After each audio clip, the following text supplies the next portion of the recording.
Hey guys, Jason Screwler here, and I'm standing in front of our Week to Wicked C10. Boy, it's a nice truck, but that's really not what today's about. What today's about is talking about our fine American-made suspension components we make right here in-house, from designing, engineering, and putting them in production. Let's get started. All right, so let's go see how the fixtures are fabricated. This will be the first step before they hit the welders. I'm out here with Gary, who's the master at making the fixtures. Where do we start? Well, first we're going to start. The engineering department's going to scan the part. In SolidWorks, they're going to produce the model and all the files of the part we're looking to reproduce. Yeah. This would be a 3D printed part of a lower Tri-5 control arm. And this is basically the part that we're going to end up fixturing and welding on these robots. And this is all done in-house also? Correct. Awesome. Correct. So once you get this part, what's your next step? My next step is they break it down into individual components. We print 3D printed check gauges, so we have the consistency of each tube when we're notching them or cutting them to make the part fit together properly for those robots to weld. We've seen the welders, we've seen them in action, and you know, they're not small. They are very precise, but you've got to build a fixture around the robot. Correct, yeah. I mean, one of the key components to robotic welding is consistent parts, consistent fixtures that hold those parts the same way every time. All right, well, I appreciate your time, so I'm gonna let you get going. I'm gonna move on to the next station. All right, so once the fixture is all made up and ready to go, we're over here at one of the robotic welders, and Jared here is the man of this machine, and well, you got the fixtures down. What's the next step? We just finished up programming for it, and then we'll start running production on it. Well, it's talking about the programming. It's not something you just come over here and wham, bam, bam, they're up and welding, right? No, programming takes quite a while. This particular part takes about a week, but once the program's set, then you got it. Then it's ready for a full run, you keep going. Yep. So I guess my next question to lead me in here, you got multiple fixtures here. So is each fixture doing a certain part of the welding and then it moves on to another section? Yeah, so this particular one will weld everything on the arm, top and bottom. Once that's complete, it moves on to this fixture, which welds the pivot bungs.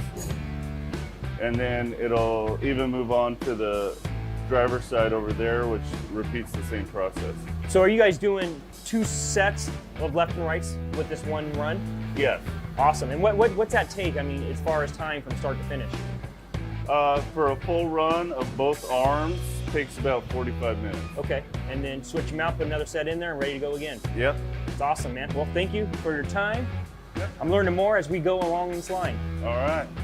So we're at Station 1. There's actually 3 more of these robotic welders down the line, but we're over here at Station 2 where Chris is, and you know, it all starts right here.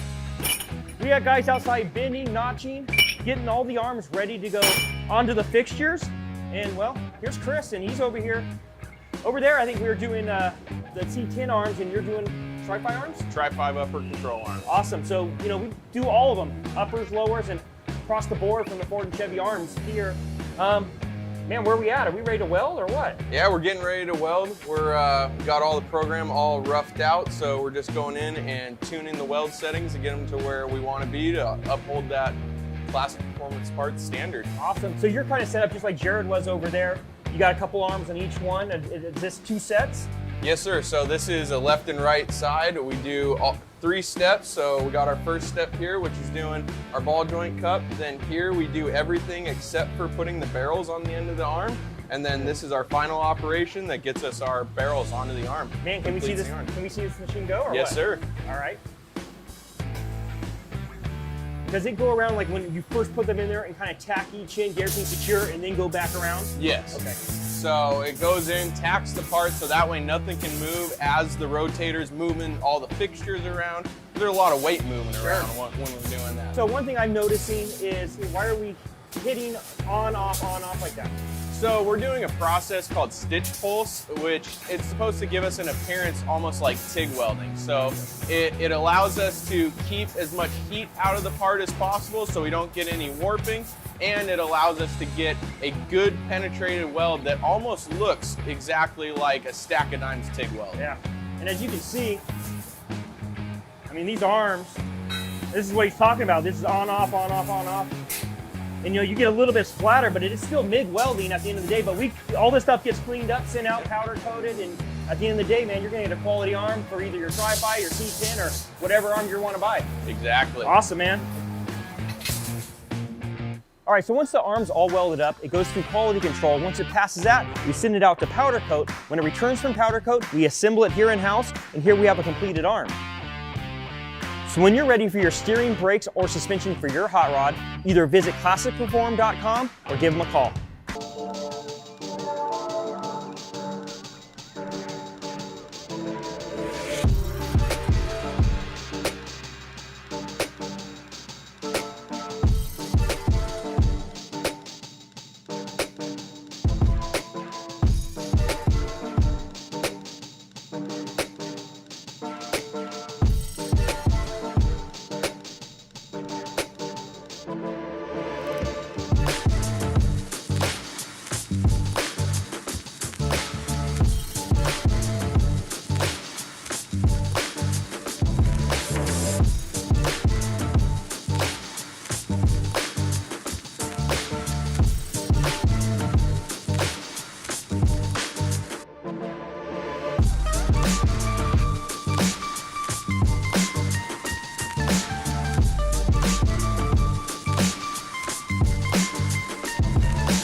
If you're ready to upgrade your classic car or truck with performance you can trust, just click the link in the description or head over to classicperform.com and check out our full line of suspension, steering, and brake solutions.